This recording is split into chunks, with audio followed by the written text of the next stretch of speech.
I have always loved toys. Even as an adult, I couldn't resist the charm of a well-crafted figure, a vintage doll, or a mechanical wind-up contraption. My apartment was filled with them. Glass eyes staring from crowded shelves, wooden hands frozen mid-motion, porcelain faces locked in stiff, painted smiles. Then last week I found something special. A marionette slumped in the corner of an antique shop, its limbs jointed with what looked like real bone.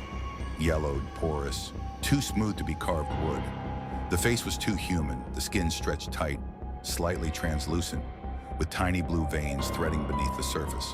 And the teeth, real, jagged, uneven, set into its grinning mouth. I took it home, placed it on my shelf, and admired its craftsmanship.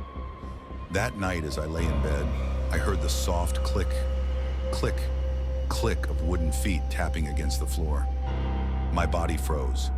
Slowly, I turned on the light. The marionette was gone.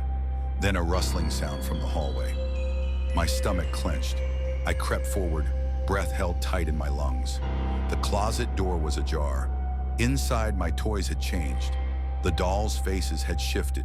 Their painted lips split open as if the porcelain had cracked at the seams, revealing slick, pulsing gums. Their button eyes had vanished.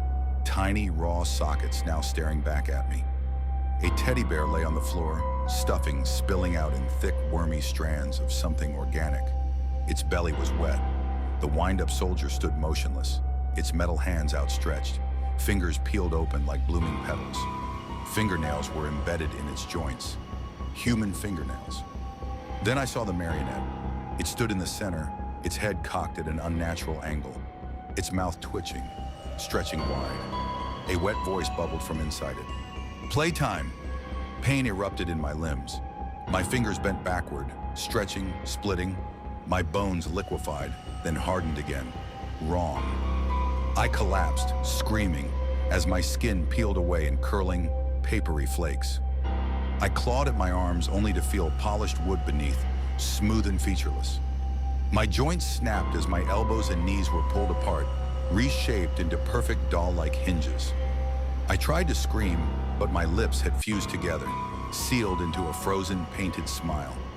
I was paralyzed, my insides shifting, drying, hollowing out until I was empty.